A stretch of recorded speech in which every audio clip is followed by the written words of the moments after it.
significando coisas. Estamos aqui, Stephanie e Kelvin, para apresentar o primeiro programa significando Akira. Akira, da mídia de animação do filme de 1991, e Akira, do mangá que começou em 1984 e foi finalizado em 93. Akira foi um marco na cultura ocidental, que sendo o primeiro anime do Oriente, do Japão, que fez sucesso tanto nos Estados Unidos quanto no Brasil.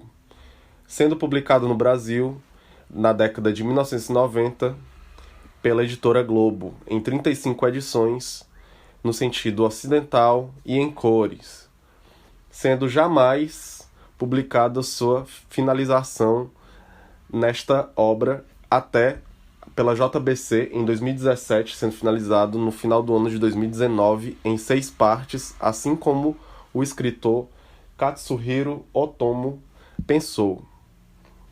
Hoje nós vamos falar sobre essas 6 partes e temas que tocam e interseccionam o Akira.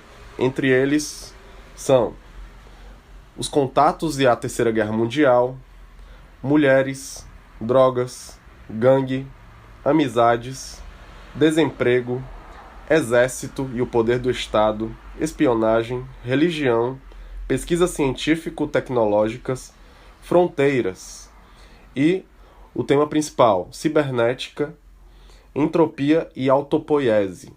Vamos falar tudo isso, né, em nossa conversa agora. A minha primeira experiência com o filme Akira foi na infância, mas faz muito tempo atrás, acho que foi no VHS, na casa do meu tio, lá na Granja Portugal, aqui de Fortaleza, na favela. Meu tio tinha uma videolocadora de filmes e ele vendia e alugava, né? A gente assistiu junto lá, junto com meus primos, e foi isso, né? Não lembro muito bem como era o filme na época, mas lembro que tinha gostado bastante. E nessa época eu acho que eu já lia um pouco de Dragon Ball, etc. Mas eu acho que realmente foi o primeiro contato com uma mídia de animação japonesa mesmo, com anime, né? Esse foi o primeiro contato que eu tive com anime na vida, né? Então, o Akira eu acho que foi a primeira ideia que eu tive do que era a diferença daquele, né? Do que é um anime e do que é um desenho animado, né? E realmente, quando você tem 8 anos, você não deve assistir esse filme, né? Que ele fala de muitas coisas complexas, né? Agora focando no mangá, né? O Akira, ele se divide em 6 partes e ele não foi pensado, né, pelo Katsuhiro Otomo como um mangá dividido em capítulos. Ele é bem contagiante, ele não tem nenhuma distorção de ficar parado, né? Ele funciona em grande velocidade, né, toda a sua história. E a primeira parte, né, a primeira e a segunda parte foram as que foram traduzidas para o filme. A 3, a 4, a 5 e a 6 não, a gente não vê muito bem no filme, né, a não ser a cena final de que o Tetsu vira um bebê gigante, né? Fora isso, não aparece no filme. A nossa história se inicia, né, o ponto inicial, o ponto de partida dela é do primeiro contato, sendo marcado cronologicamente em 1982 e sendo o início também da Terceira Guerra Mundial, né? O primeiro contato foi pensado como uma bomba atômica, né, uma força gigantesca, e ela deu esse ponto de impacto da Terceira Guerra Mundial, certo? Que hoje, né, dia 26 de outubro, de fevereiro de 2022, né, a gente está iniciando, né, o que pode ser, né, uma terceira guerra mundial, né, entre a Ucrânia e a Rússia, né, nesse momento. Então, ainda continua sendo, né, um marco atemporal, o Akira. Ainda continua tendo o mesmo ponto de tensão que iniciou o Akira, né? Exatamente. O Akira, ele marca, né, os pontos da Guerra Fria, né? Então a gente ainda tem muito dessa questão do Oriente versus o Ocidente, certo? Sobre o primeiro contato, que a gente pode falar sobre ele, é que a princípio ele é tratado simplesmente como um fato histórico, né? As crianças aprendem isso na escola, né? infelizmente a gente não tem muito contato na história com escolas normais, né? A escola que a gente tem é uma escola para meninos delinquentes, né? Reformatório. Então a gente não tem muito acesso ao que é uma escola comum na Neo Tóquio, né? Então os meninos, né, que a gente tem acesso principalmente, né, o Tetsu e o Kaneda, né, eles estudam junto nesse reformatório, certo? A gente tem a entender que eles são delinquentes ou órfãos, né, ou ambos, certo? E eles são praticamente abandonados nesse reformatório, né, à própria sorte. Eles visitam os distritos, né, lá é onde eles encontram drogas, né, a questão das gangues e etc. Que são pontos de conflito e cruciais para a narrativa de Akira. Retomando a narrativa, né, a narrativa é uma narrativa dinâmica, certo? E a gente sempre, pelo menos na minha leitura, minha primeira e segunda leitura de Akira, eu fiquei bastante surpreendido como o Tatsuhiro Otomo consegue escrever 256 páginas, né, ou mais de 300 páginas só de ação, né, ação seguida de ação e sem parar, né, sem parar mesmo. Então todas as partes são dinâmicas, uma após outra, certo? E não tem nenhum momento que você para respirar, né? Nenhum momento realmente de que você tem para explicar algo diferente e tal, né? É ação após ação. É interessante porque o ritmo da HQ é sempre aquele, né? Correndo. Sempre em movimento. Isso. E você vendo a composição dos quadros, né? Você vendo como ele é passado de um ponto a outro, né? Ele é uma escola, né? Então não é surpreendente, né, quando você para ver esses pontos, né, que ele foi um sucesso aqui no Ocidente, certo? Comparando também, né, com o Lobo Solitário, né, com o que estava acontecendo do Cavaleiro das Trevas, com o Watchmen, né, nas histórias em quadrinhos da década de 1980, né, que a gente tem essa revolução das HQs. Né? E Akira também chega como uma HQ adulta, né? Então a gente tem um marco do que é o seinen, né, hoje, que é o nosso gênero juvenil adulto para os mangás, né? Então, nessa época, né, ele estava contracenando com outros gigantes, né, da cultura pop, certo? E não estava muito atrás deles, né? E não é surpreendente de que ele até hoje continua atemporal, certo? Vamos retomando aqui a questão da Terceira Guerra Mundial. Certo? A Terceira Guerra Mundial aconteceu, né? Mas a gente não tem nenhum contato, assim, além do fato histórico na nossa HQ, né? No mangá, certo? Nas 6 primeiras páginas a gente tem essa ideia de que aconteceu a Terceira Guerra Mundial e de que ela foi causada por esse primeiro contato, né? Por esse impacto que aconteceu em 82. Mas nada além disso, né? A gente não sabe quem é Akira, o que é Akira, para que é Akira e etc. Certo? Após isso, a gente já se dá com os garotos da gangue, né, do Kaneda, certo? A gangue das motos, andando e dando de cara com o quê, né? Com a cratera desse primeiro contato, certo? E isso é 2019, né? 2019, um ano antes das Olimpíadas do Japão, certo?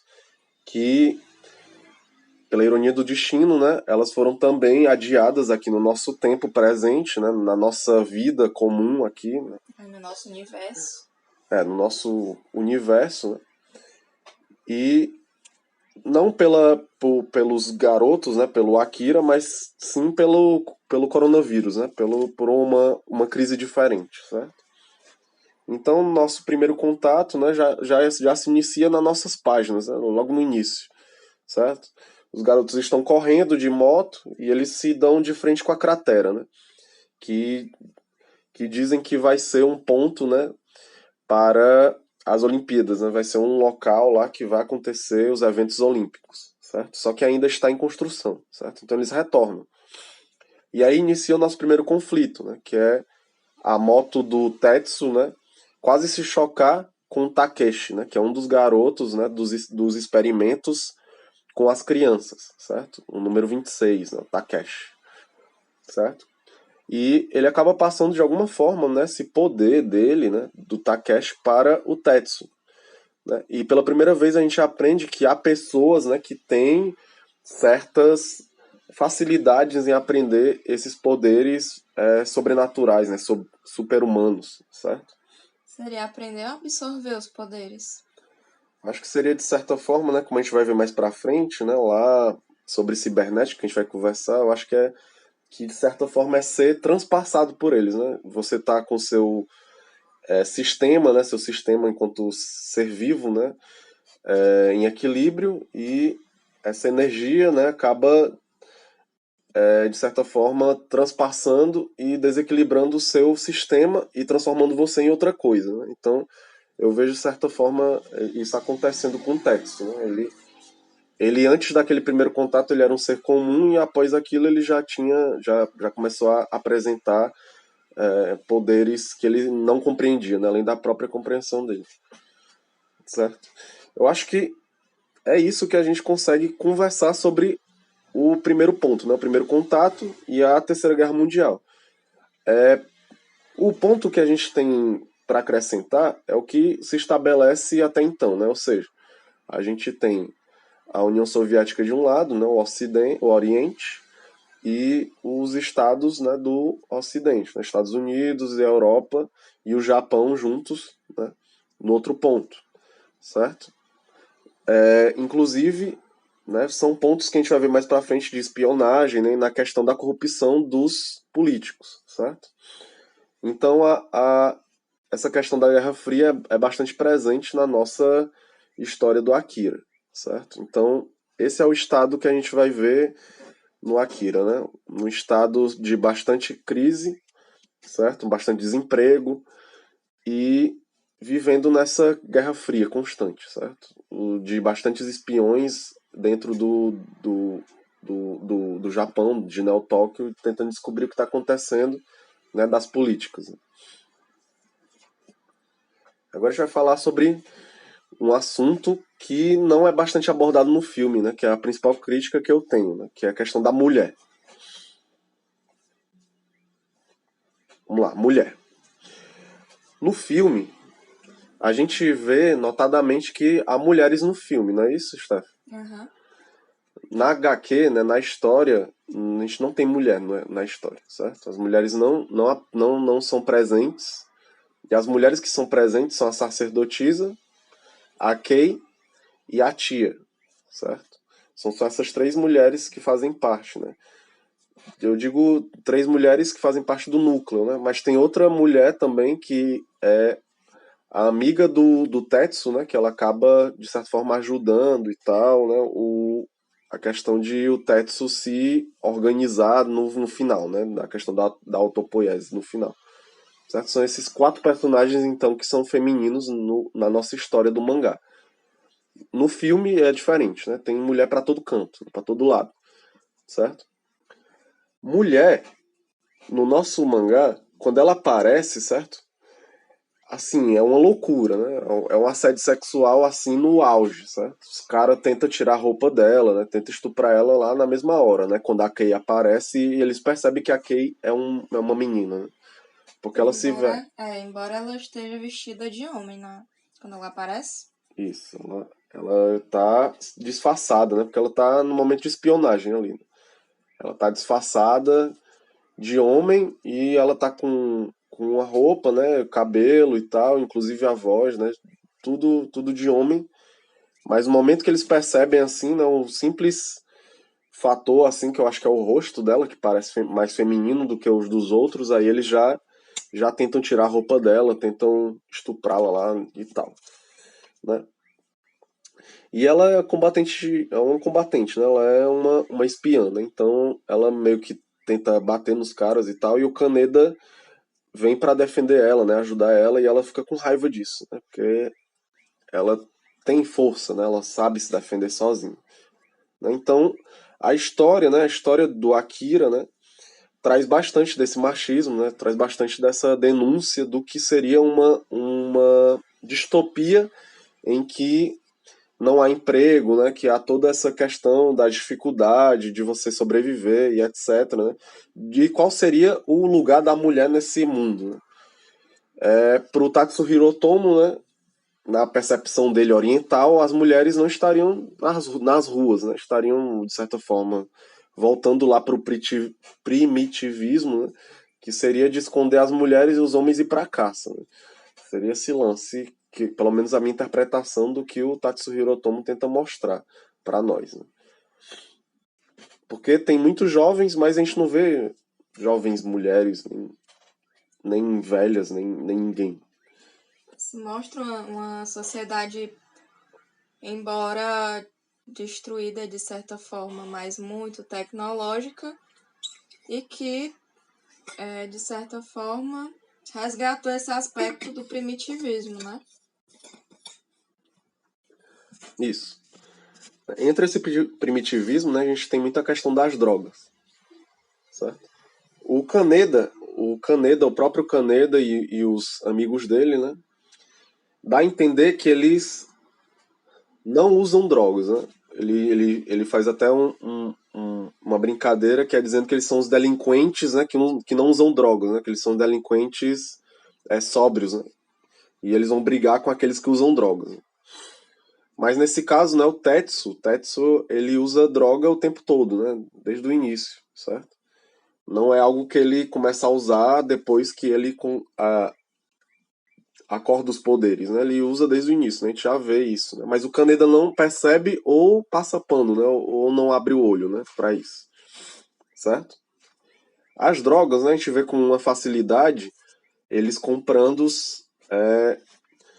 quando eles vão para um bar, certo? Um bar que fica no subterrâneo, né? Eles compram lá e tal e tomam as cápsulas, né? Além disso, a droga aparece também como um neuroagente, né, que fortalece a questão dos poderes do Tetsu. Né? Então, para o Tetsu conseguir se concentrar, ou melhor, né, para o Tetsu conseguir afastar toda a ansiedade, medo, né, que ele tem, a covardia dele, para ele conseguir evoluir enquanto personagem, né, ele usa as drogas para melhorar o seu poder e afastar todas essas suas fraquezas. Né? Só que ele permanece fraco, né? Porque ele fica dependente das drogas. Né? Então o Tetsu ele não consegue evoluir bastante, né? Ou ele não consegue aquela evolução enquanto personagem, né? Devido às drogas também, certo? As drogas então sendo presentes desde o início ao fim, né? Com os experimentos, né? Experimentos entre os meninos, né? Os meninos garotos idosos, né? Que a gente vê na nossa história. As drogas também são usadas para eles poderem, né, evoluir um pouco dos seus poderes, certo? Mas diferentemente dos garotos, né, que usam só de uma cápsula por vez, né, só para ajudar um pouquinho, para dar um pouco de força no seu poder, o Tetsu já toma uns 300 na mesma hora lá para esquecer logo tudo e estourar logo geral, né? Então, né, o Tetsu sendo o nosso experimento 41, né, o último experimento, certo? Ele sendo tratado como uma esperança, né, uma esperança para os doutores e tal, né, de um experimento que poderia dar certo dessa vez, né, eles poderiam controlar, né, e que ele já tinha, né, uma curva um pouco parecida, né, de poder ali com a do Akira, né, que ela poderia aumentar um pouco, né. E os doutores, né, pensaram por bem de deixar o Tetsu, né, um pouco livre, né? A gente vai deixar ele aqui um pouco livre, né? Porque a gente também não vai forçar muito ele como a gente forçou o Akira e os outros, né? Vamos deixar ele um pouco livre para ver no que dá, né? Mas o Tetsu, né? O Tetsu sendo delinquente, né? Sendo um cara que é altamente... Ele é muito rebelde. Não, ele é rebelde, né? O Kaneda também é muito rebelde, mas o Tetsu, ele é instável, né? Ele é instável mentalmente, inclusive, né?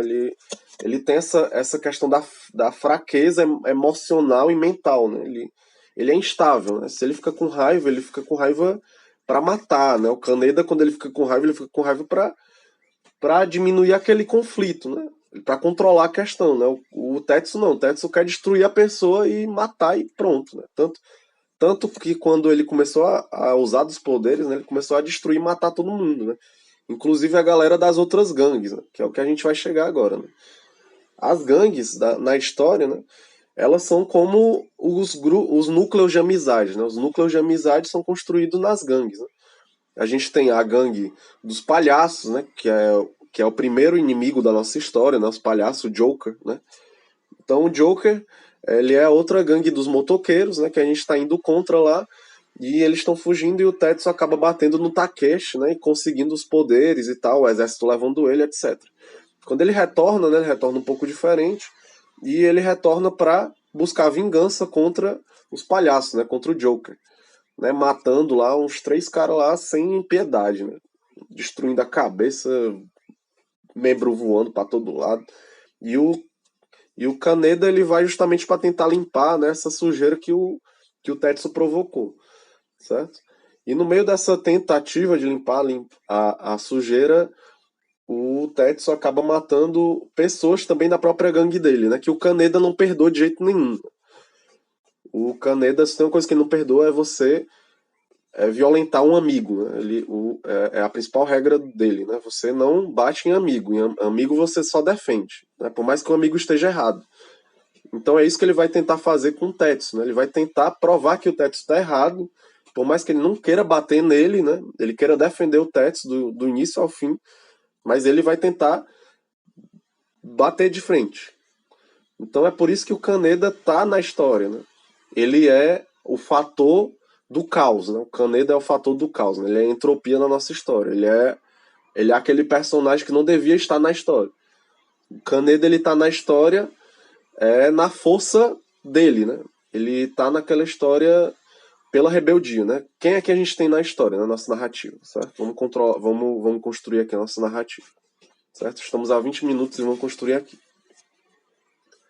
A gente tem o general, né? Ou a gente tem a parte do exército, certo?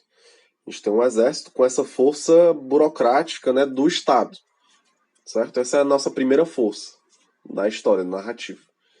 Então, o exército tem a força, né, das pesquisas, que iniciaram os experimentos lá em 82, né, lá na década de 80, que provocou o Akira, certo? O Akira e o primeiro contato, o primeiro impacto. Que porventura, né, e tal, aconteceu a Terceira Guerra Mundial. Em segundo, né, a segunda força que nós temos é a força dos políticos, né, e da espionagem, que eles se degladem o tempo inteiro, né? O Estado e os políticos estão em eterna força ali, em eterno combate, certo?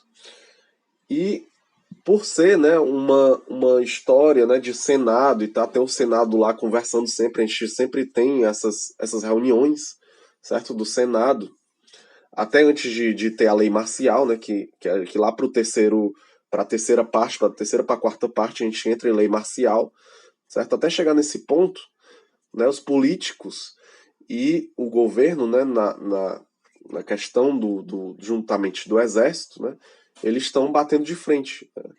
Até, de certa forma, a gente confunde esses dois poderes juntos. Né? Então, os políticos, o governo juntos, né? E a gente tem esse terceiro ponto, que de fato é o Kaneda, né? O Kaneda ele é o grande poder, né, que a gente não esperava, né? O poder do caos, o poder da entropia, o poder de dar esse desequilíbrio. Então, né, enquanto lá os políticos estão com a espionagem, tentando derrubar o governo que está lá na frente, né? E tentando reanimar o Akira, né, que os espiões não têm noção do que é o Akira, né? Não tem noção nenhuma do que é aquilo. Né? Mas eles querem ter aquilo porque eles acham que era uma arma, né? Eles acham que o Akira é uma arma, né? Até eles descobrirem que é o Akira de fato, né? Levam bastante tempo. E a gente tem o Kaneda, que chega simplesmente para dar um murro na cara do Tetsu, né? Qual é o objetivo dele? Dar um murro no Tetsu e fazer o Tetsu descobrir que ele tá errado, e pronto. Só que o role, né, o trabalho do Kaneda na narrativa, né, aumenta até chegar ao ponto de que ele e o Kaneda são os grandes polos, né, desse poder do Akira, né? Eles são os dois polos, né? O que é esses dois polos, né? É o polo do caos, né, que a gente acha que é o Kaneda, né? O Kaneda é o caos, mas não, né? O Kaneda, pelo contrário, né? O Kaneda ele tenta buscar a racionalização, né? O que é isso? Né? Ele tenta buscar o equilíbrio, né? Ele tenta buscar pegar as pontas e fazer algo com aquilo, né? Fazer algo novo daquilo. Enquanto o Tetsu, né, ele não consegue controlar, né? O Tetsu, ele é o caos completo, né? Ele tenta apenas buscar o próprio prazer, né? A destruição das coisas, etc. Né? Então é isso, certo? A narrativa se fecha nesses 3 pontos. E quando a gente descobre o que é o Akira, aí você percebe que a loucura do governo e do político, né? Que eles estão tentando controlar o incontrolável, né? Que é uma criança que tem a força de uma entidade cósmica, né? Que é uma loucura. Né? É uma criança. É uma criança com a força de uma entidade cósmica. Então isso, o Akira continua sendo uma criança, né? Ele é uma criança, certo? Só que ao mesmo tempo ele é uma entidade cósmica. Né? Então quando ele tá no momento de entropia, né, de caos, de não conseguir controlar, né, de instabilidade, ele pode fazer uma bomba atômica a qualquer instante.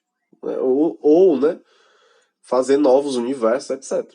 Né? Mudar a realidade da forma que ele queira. Né? Então é isso. Certo? A história de Akira, ela chega num nível metafísico, né? Do nada, né? Você percebe assim, a gente está lutando aqui entre gangues e do nada a gente chega num nível metafísico criando novos universos, criando novas energias, etc. Né?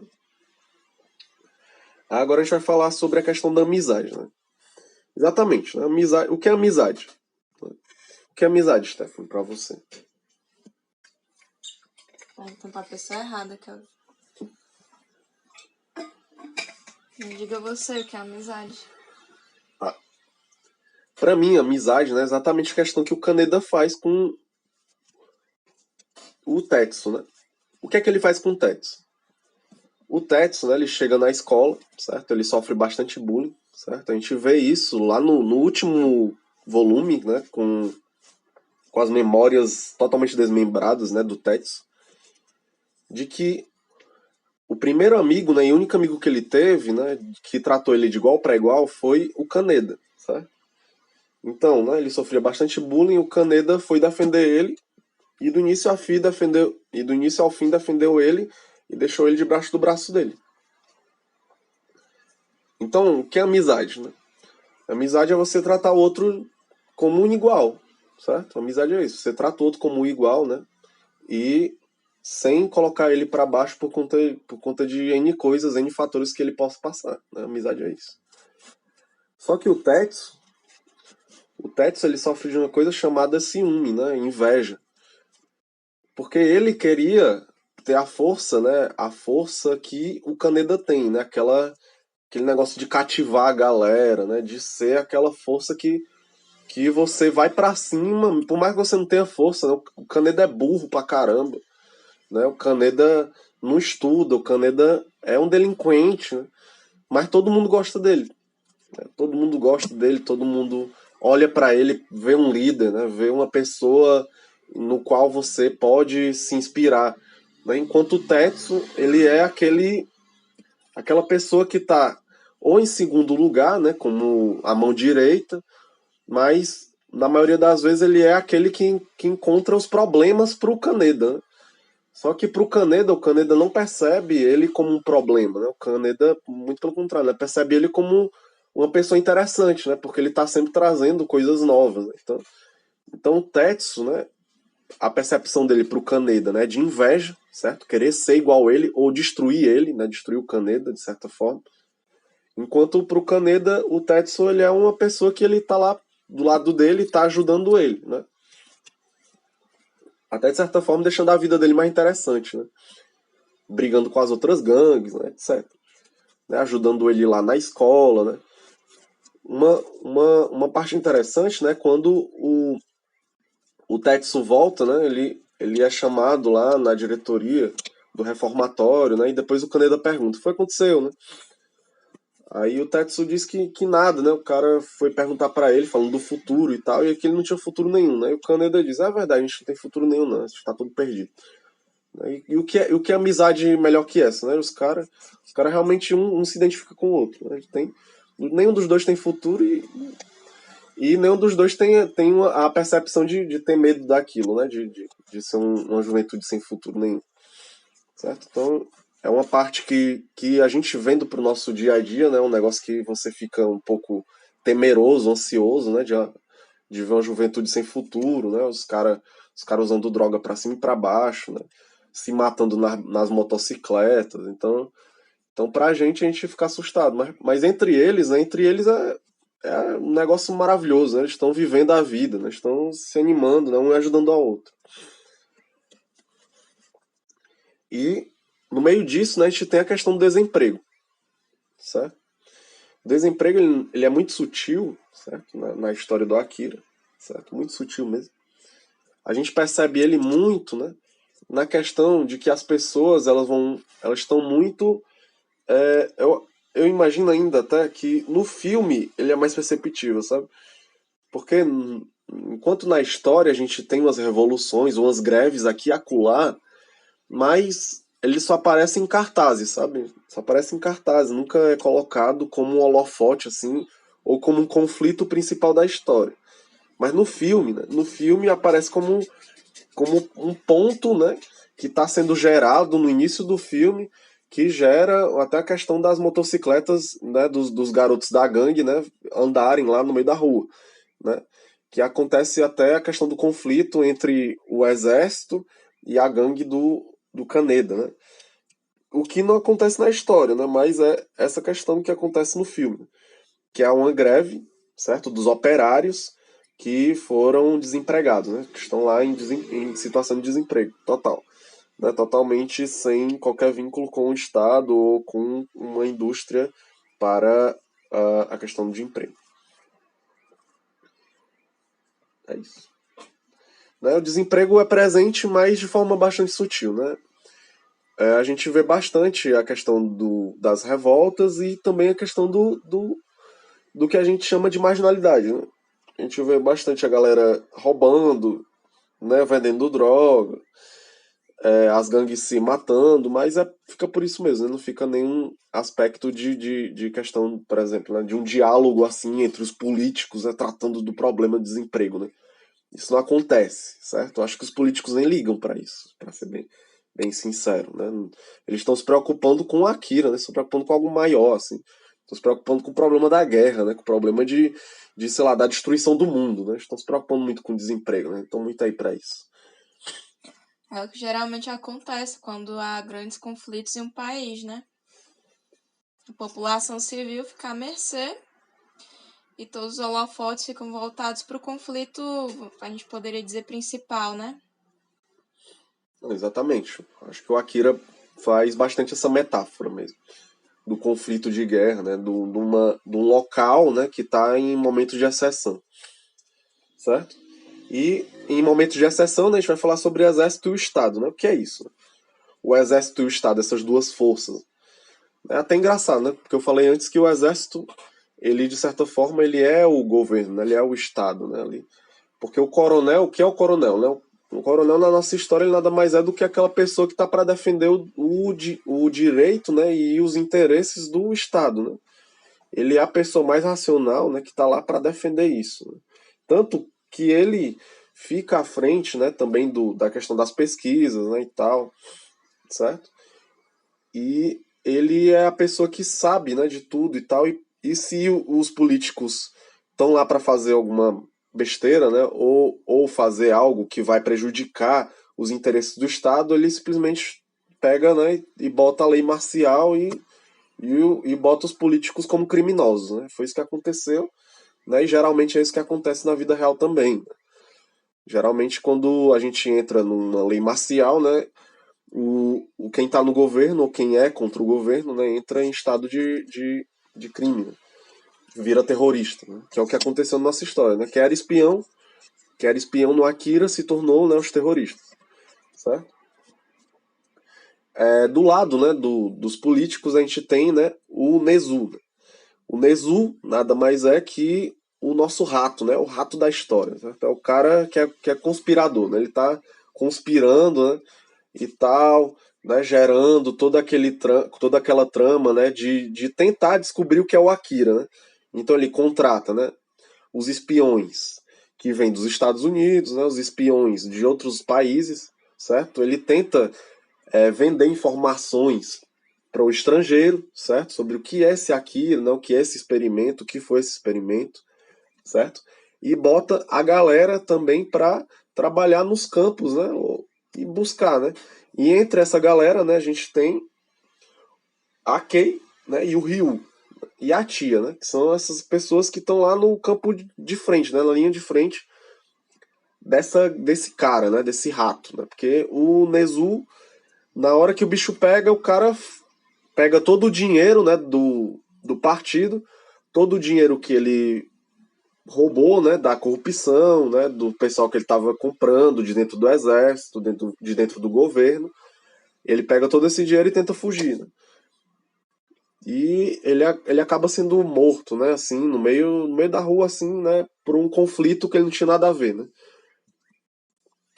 Mas ele é essa pessoa que conspira, né, para descobrir o que é o Akira, porque até então, né? Quem é dentro do governo, assim, né? De dentro mesmo, né? Do estado, assim, sabe o que é o Akira, certo? Só que não pode se tornar algo público, né? Porque se tornar algo público, né, as pessoas vão ficar malucas, vão ficar com medo, vão entrar em pavor, né? Por que a gente está escondendo o Akira, né, dentro do nosso lá embaixo, né, dentro da nossa Neo Tóquio, né? Se a gente acabou de criar essa cidade, né, para a gente se proteger, né, com a maior tecnologia e tal, né? Por que a gente está escondendo, né, esse ser, né, esse cara que começou a Terceira Guerra Mundial? Né? Por que a gente está escondendo isso? Né? A gente tem que matar, a gente tem que destruir esse negócio, né, antes que ocorra uma Quarta Guerra Mundial, certo? Eles criam um rumor de ter escondido tão bem esse Akira que no final se torna uma lenda.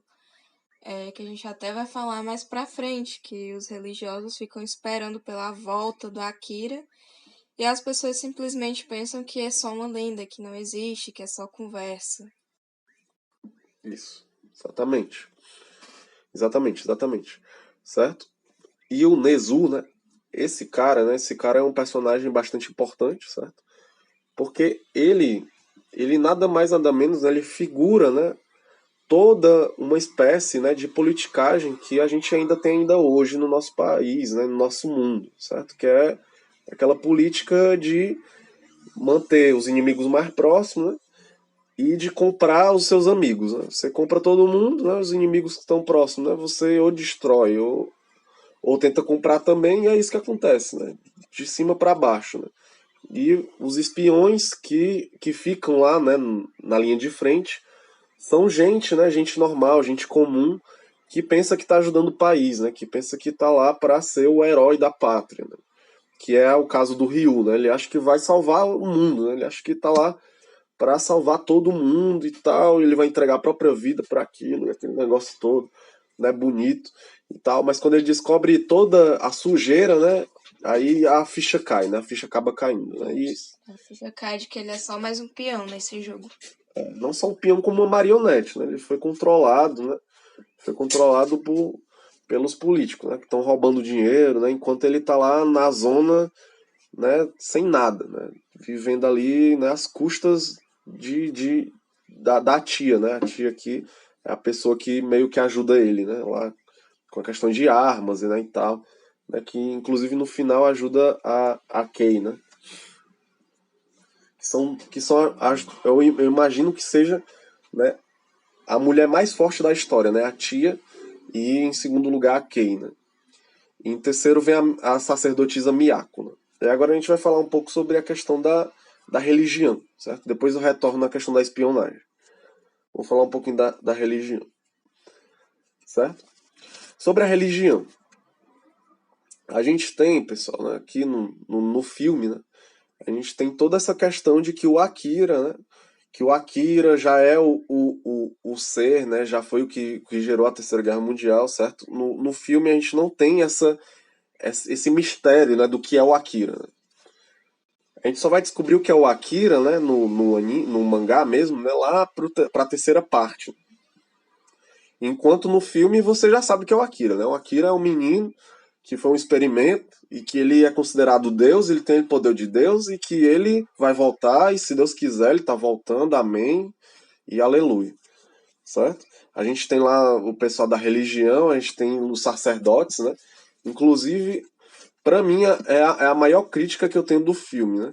Maior crítica, porque a mulher forte que a gente tem na história, né? Além da Kay, né? Que a Kay não aparece muito no filme, a gente tem a sacerdotisa Miyako, né? E eles destroem a sacerdotisa, né? Botando ela como, né? Um sacerdote louco, certo? Que tá lá para promover o retorno do Akira, certo? Gritando lá no filme, o Akira tá voltando! Ê! E o pior, né? Dublado por um homem, cara. Então isso destrói a imagem que é uma mulher, né? E destrói a imagem que ela é uma sacerdotisa que realmente tem poderes, né? Sobrenaturais. Né? Ela é uma sacerdotisa real mesmo. Né? Ela tem uma religião, mas é uma religião real, né? Ela não tá vinculada ao Akira de fato, né? Na história, certo? Ela não tá lá para profetizar o Akira na história, né? Ela é uma sacerdotisa e a religião é dela, né? Ela é a deusa. Ela é a deusa, né? Não é o Akira que é o deus na religião dela, na história, certo? Mais pra frente, né? No caso da religião, né? Após o segundo impacto, após o segundo impacto que a gente tem lá da terceira parte, certo? Que todo mundo, né, na história descobre quem é o Akira, né, e tal, que o Akira conseguiu fazer, né, o próximo impacto, tá, etc, etc, que o Tetsu, né, aparece, né, que ele faz lá todo um trono, né, pro Akira ficar, né, ele bota um trono, né, e a galera, né, fica lá, né, que eles até fazem, né, um novo estado, certo? Que a gente vai falar sobre as fronteiras, né, eles até cria um novo estado, né, um novo Japão lá, né, que é o Império do Akira, né, que aí sim a gente tem, né, a adoração ao Akira de fato na história, que é os caras dizendo, né, aqui é o deus Akira, né, o imperador Akira, e a gente tem, né, o braço direito dele que é o general, né, que é o Tetsu, né, aí o Tetsu é o braço direito do Akira, né, ele faz tudo pelo Akira, certo? E a gente tem, aí você percebe a loucura que eles fazem no filme, né? Porque quem é que tá contra o Akira, né? Quem é? Aí muda toda a questão que eu falei no início, né? Que era o governo de um lado contra os políticos do outro, né? Após o segundo impacto, né? A gente tem o quê? A gente tem o Estado, certo? Esse Estado, né? O Império do Akira, né? Em segundo, né? Contra isso, né? A gente tem, né? Em antagonismo, a gente tem a, a sacerdotisa Miyako, né? Junto com todo o seu clã lá, né? De sacerdotes, certo? Que estão contra o Akira, né? Eles querem parar o Akira, certo? E no meio disso a gente tem os espiões, né? Os espiões que estão vindo do estrangeiro, né? Para matar o Akira ou descobrir o que é o Akira ou usar o Akira. Né? E dentro desses espiões a gente tem sempre a galera do exército, né? Que tá lá o coronel tentando, né? De certa forma descobrir o que está acontecendo, certo? E a gente tem um quarto poder, né? Que de volta é o Kaneda, né? O Kaneda tá lá também, né? Tentando fazer o quê, né? Continuar dando murro no Tetsu, né? Que é o objetivo dele do início ao fim, né? Dar um murro no Tetsu. E ele dá um murro no Tetsu e pronto, né? E é isso. O Kaneda tem algum poder? Não. No final o Tetsu vira um deus, né? Mas ele consegue dar um murro no Tetsu? Consegue, né? Consegue, se destruindo também, mas consegue. Né? O que importa é isso. Certo? Então a gente tem 4 poderes aqui nessa segunda parte da história, certo? Retomando. A gente tem o Império do Akira, a gente tem os sacerdotes da Miyako, a gente tem os espiões do estrangeiro, junto com o exército, e a gente tem o Kaneda, certo? Tentando dar um murro no Tetsu. E é isso, certo? Após isso, né? Após a questão da religião, né, que a gente tem agora, de fato, né? A galera que acredita no Akira porque o Akira apareceu, e a gente tem a galera da sacerdotisa que adora a sacerdotisa e tá tentando alguma forma de evitar que o Akira destrua o mundo. Porque o Akira, por ele ser uma entidade cósmica, né, a qualquer momento, né, pode ocorrer algo, certo, com ele, que pode desestabilizar o que está estável, né, a energia dele, certo? O que ocorreu, o que causou o segundo impacto? A gente não sabe o que causou o primeiro impacto, certo? Mas a gente deduz o que causou o primeiro impacto tendo como base o que causou o segundo, certo? O que causou o segundo? Agora eu entro nas três crianças, né? Que são os principais experimentos que aparecem para nós, né? Que são os três menininhos, né? Que é a menininha, que aparece lá no filme, né? A menininha, certo? Que ela tá lá, né? Deitada e tal, na cadeirinha. Tem o outro, né? Que não anda, certo? E a gente tem o Takeshi, certo? Que é o garotinho que anda, mas ele é muito fraquinho, né? Os três velhinhos, certo? Da história. E a gente tem o Akira, certo? O que a gente descobre? A gente descobre, né, que os experimentos aconteceram em duas gerações, certo? Teve as primeiras gerações, que é do 1 ao 20, né, que dentro dessa geração a gente tem a sacerdotisa, que ela é o número 19. Só que a força dessa primeira geração não foi muito forte, né? Eles usavam experimentos no cérebro, né, diretamente no cérebro, certo? Para ver se as pessoas tinham força de telecinese, etc, né? Porque eles tinham o sonho de que o ser humano estava evoluindo e de que a gente chegaria numa evolução que é pós o Homo sapiens sapiens, né? Que é o que a gente é hoje, certo? E de fato, né, a gente acabou criando, né, uma coisa nova, que é o Akira, certo? Mas a gente ia chegar nisso ainda, certo? Então essa primeira geração a gente teve, né, que passava por questões no cérebro diretamente, mas não tinha tanto poder, assim, tanta violência com os garotos, né? Foi descontinuado do 1 ao 20, certo? E é por isso que a gente vê a sacerdotisa, né, não estando debaixo dos braços do exército. Por quê? Porque o experimento com ela foi descontinuado. Então ela foi colocada para fora que nem um lixo, né? Que nem um rato de laboratório, ela foi jogada para fora, certo?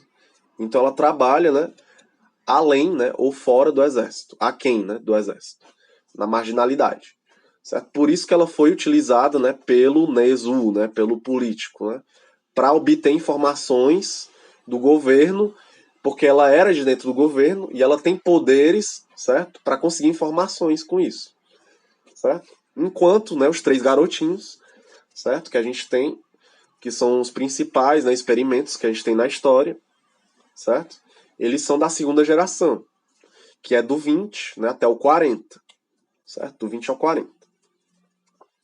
Essa segunda geração, né, ela foi mais violenta. Além de tratar com coisas do cérebro, eles começaram a utilizar bastante droga, né? Muita injeção, muita droga com meninos e tal, né? E continuam os exercícios, certo? No meio desses exercícios tinha um garoto que tinha bastante talento. Essa pessoa de bastante talento era nada mais nada menos que o nosso Akira, certo? O Akira, certo? Com esse talento dele, né, ele acabou não apenas se utilizando de telecinese, né, como podendo também descobrir o futuro, né, como podendo também, né, manipular a matéria, manipular o espaço-tempo e podendo manipular, né, entre outras coisas, certo? A própria existência. Com isso, o exército, né, o governo ficou bastante temeroso e escondeu, certo? Esse experimento, mas não descontinuou ele, certo? Escondeu. Então se tornou altamente secreto. Criaram, né, o subsolo, né, uma divisão, que é a divisão do coronel, né, para tratar disso, certo? Pronto. Só, né, que no meio de tudo isso, né, o Akira, né, ele se desestabilizou. Aí agora a gente retorna para o que aconteceu no nosso segundo impacto. Vamos lá. Segundo contato ou segundo impacto. O que provocou o segundo impacto? Né? Qual foi o gatilho dele? Foi a morte do Takeshi, certo? O Nezu, né, o maior desgraçado da história, certo? O que ele faz? Ele pega uma pistola e atira no Takeshi, né, porque ele estava com medo, né, de ser atacado pelos meninos do experimento. E na hora que o Takeshi leva o tiro na cabeça, né, do Nezu, o Akira tá de frente com ele, né, começa a chorar, né, o Akira não fala, né, o Akira fala muito pouco, né, talvez eu acho que ele falou só uma palavra na história inteira, mas ele observa tudo, né, ele ainda é uma criança, né, por mais que ele seja uma entidade cósmica, ele ainda é uma criança. Então, na hora que ele vê, né, um amigo dele, né, de décadas, né, ser morto na frente dele, ele entra em choque. No momento que ele entra em choque, né, ele começa a controlar, né, a massa ali, a matéria na mão dele e ele cria, né, né, bomba nuclear. Ele destrói tudo, né, que estava na volta dele, né, inclusive as pessoas que estavam em volta. Certo? Quem é salvo daquilo, né? O Kaneda é salvo, a Kei é salva, a Tia é salva, entre outras pessoas do nosso núcleo de personagens principais. Certo? E ocorre o segundo impacto. E é isso que provoca, né, a questão da nova seita, né, da nova religião, entre outras coisas que a gente tem presente no filme. Certo? Só que uma loucura do filme, né, mais uma loucura do filme, é de que a gente não tem um Akira vivo no filme, certo? O que a gente tem no filme? A gente tem partes do corpo do Akira que foram, né, deixadas em estado criogênico, né, lá no subterrâneo. Aí eu pergunto, por quê? Não faz sentido o filme. Né? Por quê? Não, é sério, por quê? Não sei, né? Talvez eles queriam mostrar o impacto de que uma entidade cósmica está presente, inclusive na matéria, certo? Tirando, né, aquela teoria que a gente tem, né, aquela tese de que existe o corpo e de que existe o espírito, né? De que o Akira é só matéria, né? De que a nossa vida, né, é só matéria, né? Não tem essa questão do espírito, né, da nossa alma. Né? Eu acho que talvez eles tentaram pensar nisso. Não sei se a gente deixar o corpo dele todo desmembrado e ele conseguir, né, mesmo assim, demonstrar força, quer dizer que não existe o espírito, né? Então, tudo é matéria. Né? É a questão do materialismo, né? Que tava em voga e nem está em voga até hoje, né? Com os novos materialismos aí da física quântica, certo? Então, né, já pegando o gancho, a gente vai falar sobre as pesquisas científico-tecnológicas. E a gente tem, né, os experimentos com os meninos, que eu expliquei anteriormente, que foram baseados em experimentos da vida real que o Japão fez durante a Segunda Guerra Mundial. Né? Experimentos que acabaram com a questão, né, do ser humano, de fato, né, aqueles experimentos que a gente pensa hoje, né, de forma cômica. Né? Tirar a cabeça de um cachorro e botar numa pessoa, né? O que aconteceria com isso? Será que bombearia a cabeça? Será que o cachorro latiria ou ele falaria, né? O que aconteceria? Né? Essas loucuras assim. Né? E os experimentos que aconteceram, né, com as crianças, certo? Nessas duas gerações que a gente conversou, né, foram baseados nessa unidade 731. Isso também remete a outra série, né, que é a Stranger Things. A gente lembra um pouco dos experimentos com a Eleven e todo esse contexto dessa dualidade de conflito de Guerra Fria, né? Isso, exatamente. E o Stranger Things, ele, inclusive, pode ser até colocado como um plágio, né? Porque a Eleven é totalmente baseada na menininha da história, né? Que ela faz parte, né? Que é a Kay, né? O que é a Kay, pessoal? Né? Vamos lá. Vamos focar na Kay agora. A Kay é uma personagem crucial para nossa história, certo? E ela, né? Ela é uma daquelas pessoas, né? Como eu falei, né? O que a história diz para nós, né? Que pessoas, né? Elas têm, né? Há pessoas que têm uma facilidade, né? Ou de fato, né? Como é que eu posso dizer? Elas são evoluídas, né? Não é que elas sejam evoluídas, mas elas têm uma tendência, pronto. A palavra certa é tendência. Elas têm uma tendência a lidar com questões de telecinese, né? Com questões de ver o futuro, certo? Com questões supernaturais, certo? Elas têm essa tendência no seu gene, certo? Aí eu vou retomar a questão que eu vou falar mais pra frente da cibernética. Né? Ela tem essa facilidade, essa tendência, certo? Só que nunca foi, né? Nunca teve uma força de fora que tentou fortalecer essa força que a pessoa tem dentro de si. Né? No momento que ocorre uma força exterior para mostrar um desequilíbrio daquele negócio ali, fortalecer aquela habilidade que ela tem dormente, né? Aquela habilidade é fortalecida. O que é a Kay? A Kay é uma pessoa normal, que ela trabalha com espionagem, e ela, né, ela tem pressentimentos.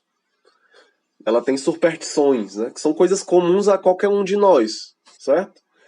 Todo mundo tem pressentimento, né? Quem não sonha com o futuro, né? Quem não sonha com um pouco, né, do dia, né? Ou quem nunca pressente que alguma coisa ruim vai acontecer, às vezes acontece, certo? a Kei, ela tem esse tipo de poder que não é um poder, certo?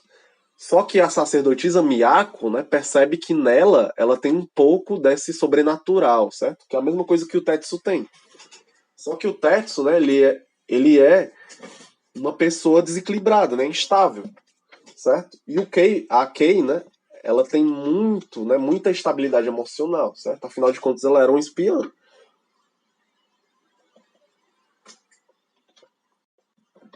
Então a sacerdotisa Miyako, certo? Tenta fortalecer nisso nela, né? Como? Aí a gente vai pensar, né, em questões de teorias, né, antigas, né? Que até hoje, né, existem, né? Aquele negócio do coach, né, cocriação e tal, essas besteiras, né? A gente tem nessa história também, né? Por quê? Porque são coisas que vêm da época, dessa época, né? Segunda Guerra Mundial, 1930, 1940, 1960, certo? Então a gente tem, né, os experimentos com a mente, né, da Kay. Como é que ela faz isso, né? Então, coloca lá um objeto na frente dela, tenta mexer o objeto, né? Acalmar a mente, meditar, né? Rezar, pensar, né? Tentar pensar, né, no nível astral, né? Tirar o seu corpo do seu corpo, né? Todo aquele negócio, né? De tente pensar no Kaneda que ele está lá fora, né? Tente cocriar ele na sua mente para você tentar pegar nele, né? E tal. Você vai conseguir sentir ele. Você vai conseguir colocar o seu corpo astral lá para fora, né? O que até hoje, né? Tem pessoas que pensam nisso, né? Ou acreditam, né? Nesse tipo de teoria, certo? E isso acontece com a Kay. Ela tem essa facilidade, né? Assim como a Eleven, né? Lá na nossa história, né? Lá do Stranger Things, né? É um total plágio, né? Um plágio total. Sem tirar nem pôr, certo? A Kay e a Eleven são a mesma coisa, certo? Não tem personalidade diferente, né? Assim como a Kay, é a mesma coisa, Então, sem tirar nem pôr, certo? Então fica aí a crítica ao Stranger Things, né? Mas a Kay, vamos focar na Kay, vamos lá. Ela é uma espiã, foi treinada pela sacerdotisa Miyako, certo? Para ser, né, uma daquelas crianças, né? Para ela ser usada pelas crianças, certo? Como um, um instrumento, né? Um instrumento lá, certo? Para lutar contra o Tetsu.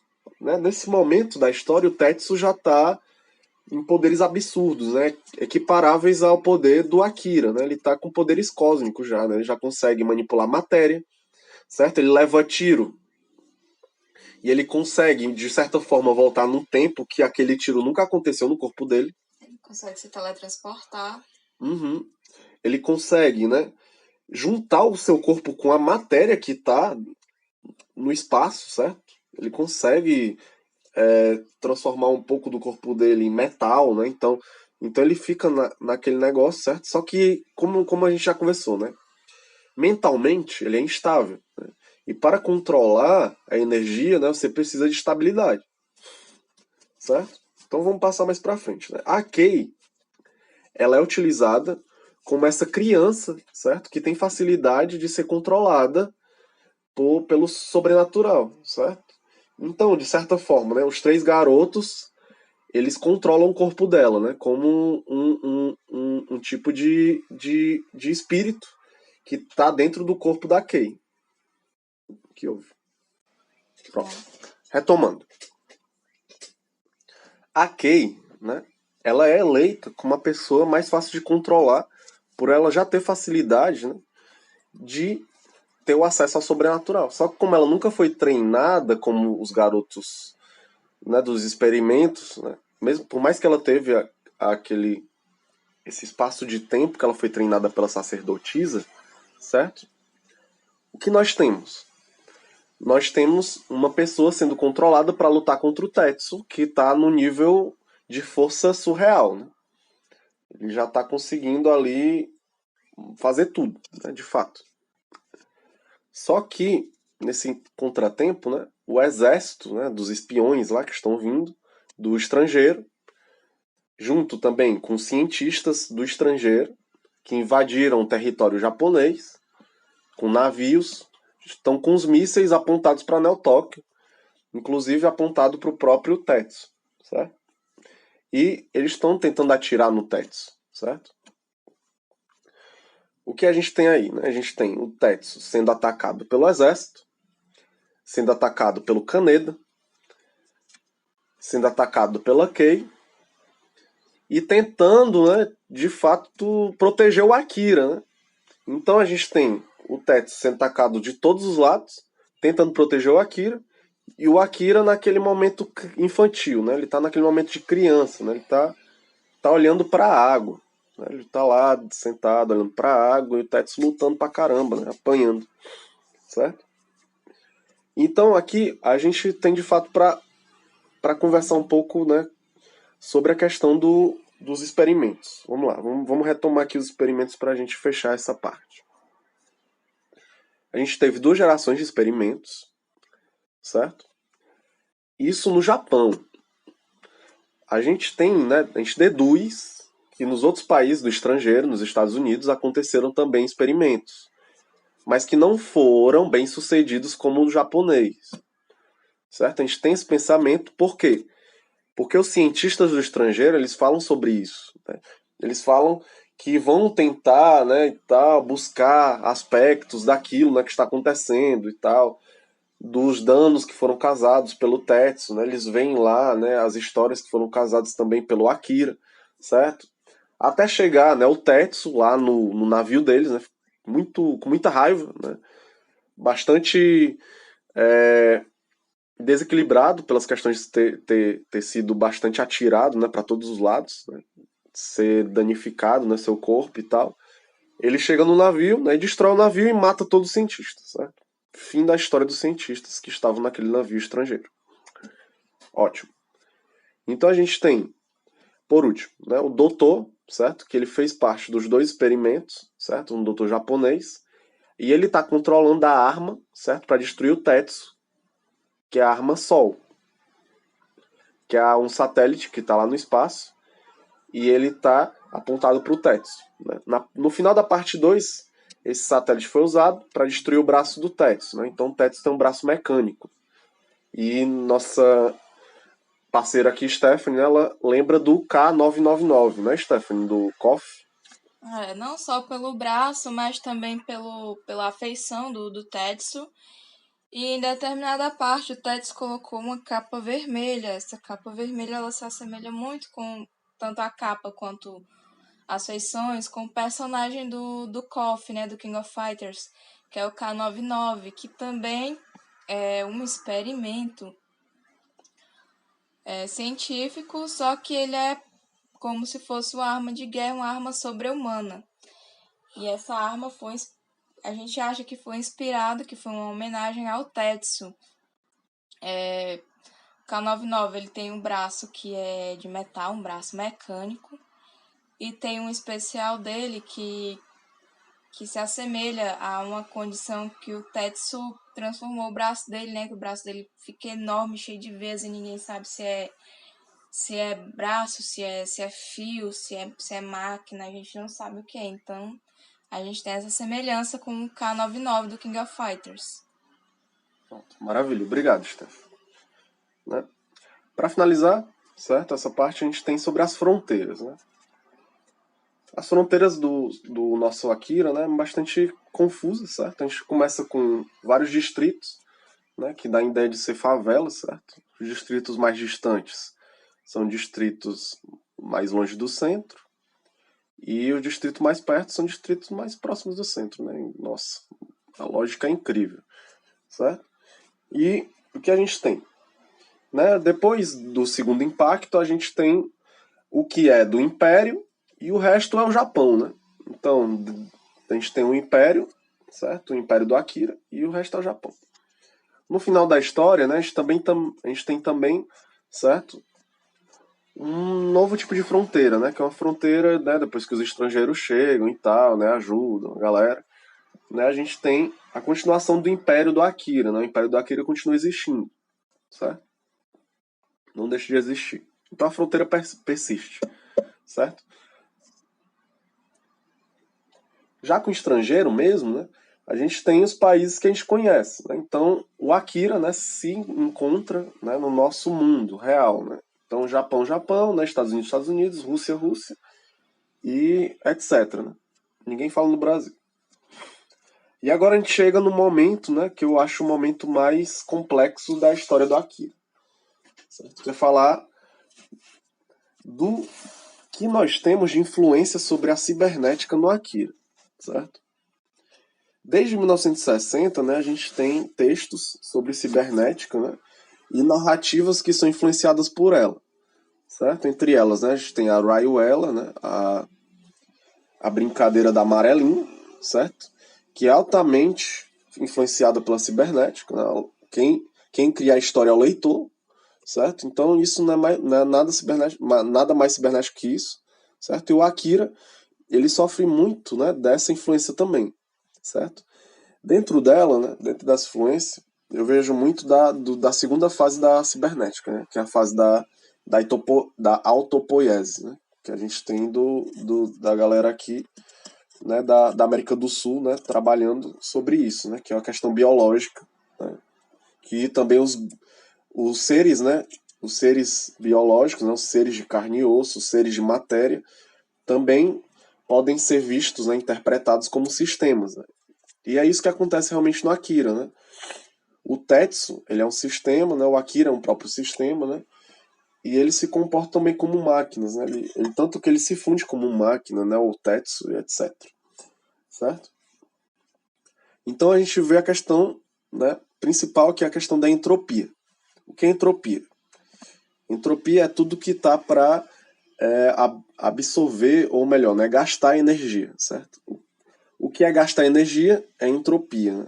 Então, nisso, a gente tem o calor, nós temos também a questão do desequilíbrio, a gente tem a questão do caos, e a gente tem a questão de tudo, né, que não é planejado, né, tudo que é contingente, está dentro da entropia, certo?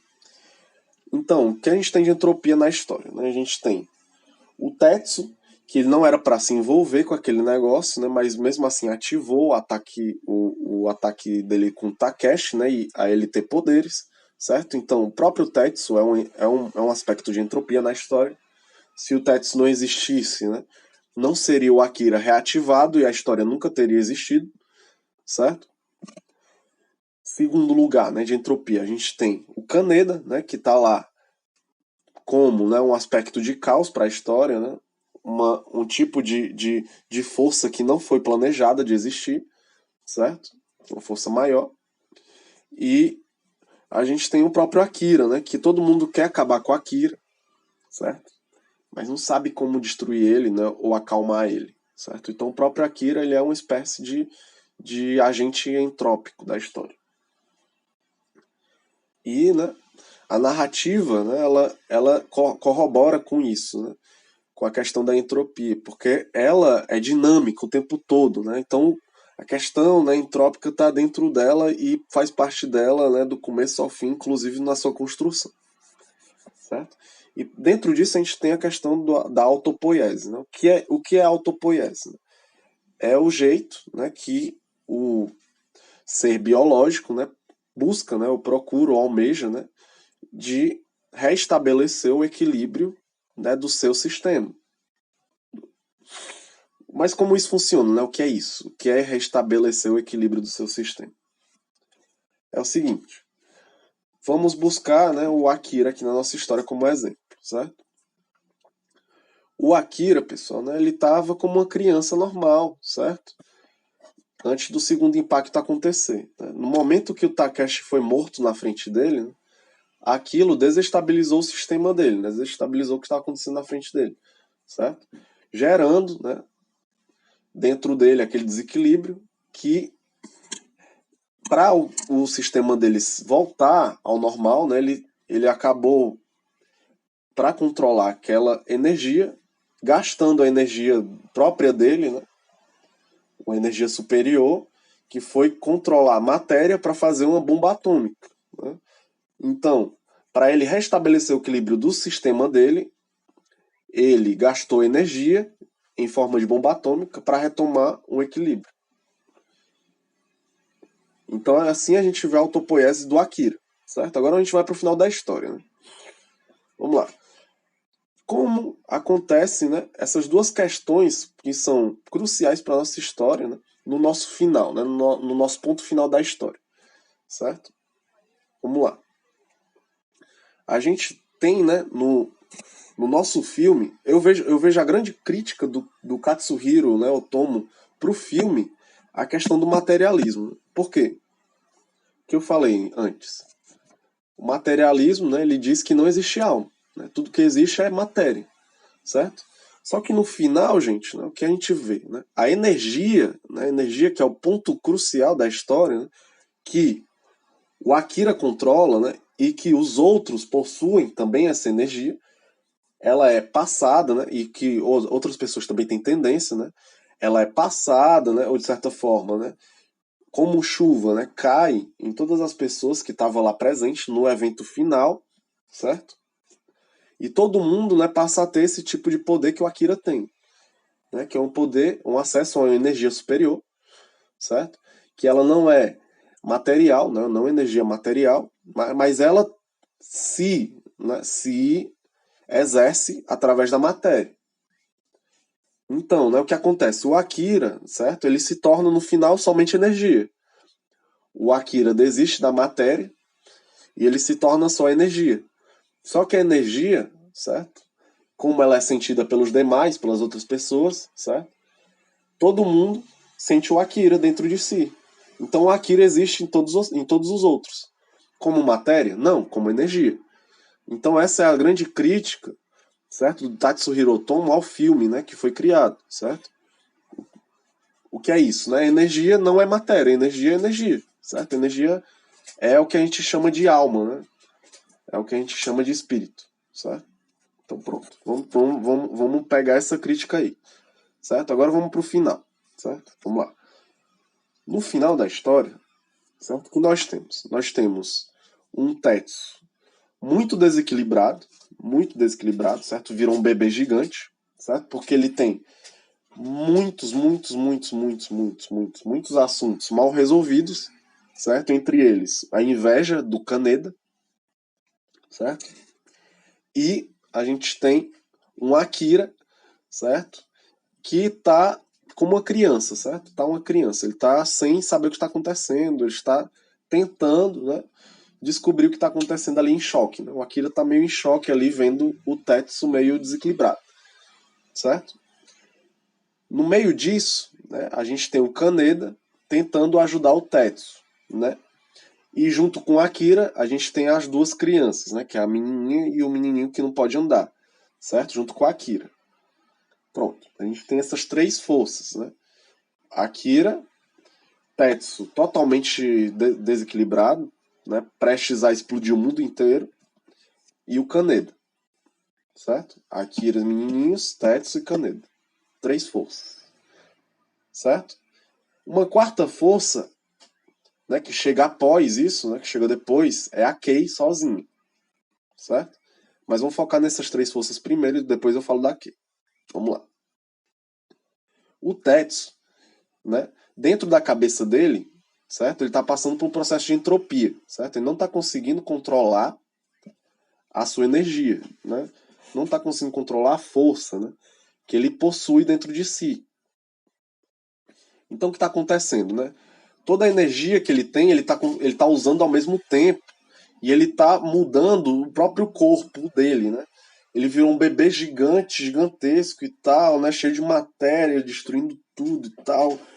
Absorvendo prédio, absorvendo edifício, absorvendo arma do exército, absorvendo tudo, certo? Absorvendo até gente. Absorvendo gente, né? E o Kaneda pula lá dentro, né? Pra tentar salvar o amigo dele. Porque, né? O que, é que ele quer fazer no começo, pessoal? Que ele dá um murro no Tetsu, né?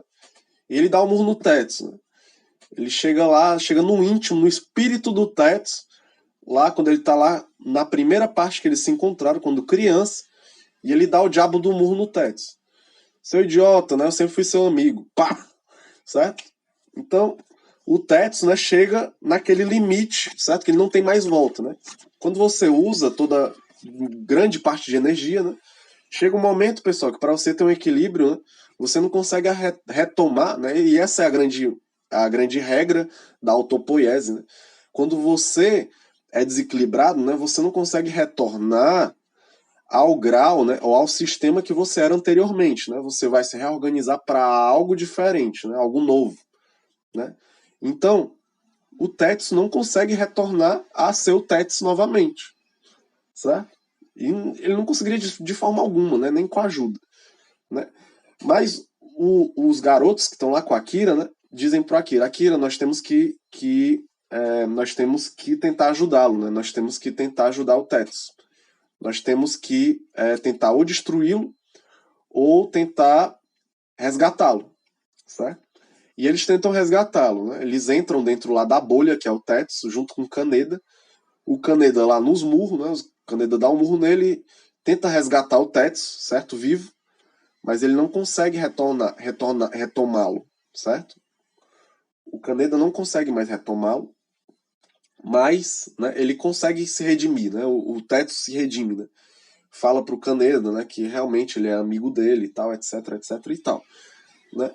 E os meninos também conseguem, né, utilizar a energia, né, junto com a Akira para tirar o Tetsu, né, daquela escuridão, né, ou daquele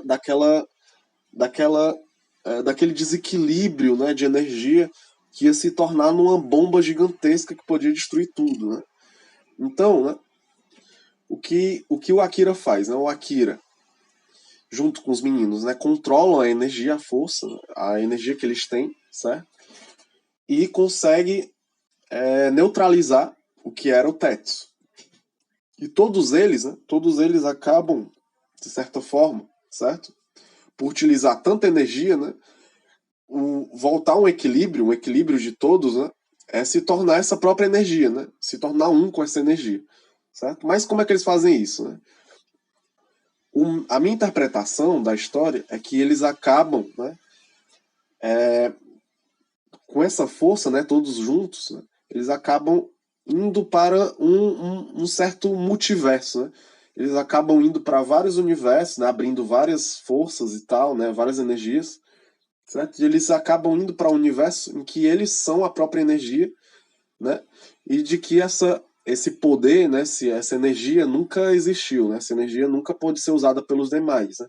Mas ela pode ser sentida, certo? De forma de você poder sentir a energia do outro, né? E tal, né? O toque e tal, certo?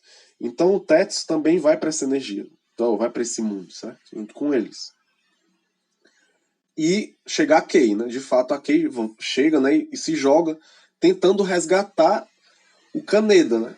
Porque o Kaneda, pessoal, ele foi por um caminho sem volta, né? Ele foi dar um murro no Tetsu, os outros, né, tiraram o Tetsu, botaram ele, passou energia para outro lugar, e o Kaneda, ele não tem força, ele não tem poder de nada, ele é um garoto comum, né? E ele não tinha como retornar, ele ia morrer, certo? Mas a Kei, né, utilizando um pouco do poder que ela tem, certo? E um pouco do que a Miyako também, né, ensinou a ela, né? A Miyako já está morta nesse momento, certo? A Miyako acabou se sacrificando, certo? E nisso, né, nessa última força, né, para se sacrificar também, a Kei tenta salvar o Kaneda, né? Então ela foi numa missão suicida para salvar ele, somente ele, mas ela consegue retornar juntos, né? Então eles retornam juntos, vivos, né, para um mundo em que há essa força, essa energia que é o Akira, certo? E que ele consegue sentir, né, o Tetsu, né, por mais que esteja morto, né, consegue sentir a energia dele, né, viva junto com ele, né, junto com ele e dos garotos também, né, os garotos que foram do experimento, certo? E esse é o grande tapa no filme, né? E é a grande força do que né, o Akira, né? O Akira, ele termina de uma forma magistral, né? Que é trazendo na independência e tal, né, para os meninos lá, certo? Que eles fazem, né, uma nova fronteira e tal, um novo país, etc, né, para o Japão, né? E também é uma denúncia, né, do Japão, certo? Porque o exército do Japão até hoje, né, vocês sabem que o exército do Japão só servem para defesa, né? Nunca para ataque, né? Então o Akira é uma grande denúncia, né, do exército japonês, né, do que ele é hoje, né, do que ele era, certo? Então é isso, pessoal, né? Eu agradeço a quem ouviu até aqui. certo? Muito obrigado a Stephanie, né, por ouvir toda a minha conversa sem sentido. E aos demais, né, boa noite, boa tarde, bom dia, até a próxima. Akira é massa demais.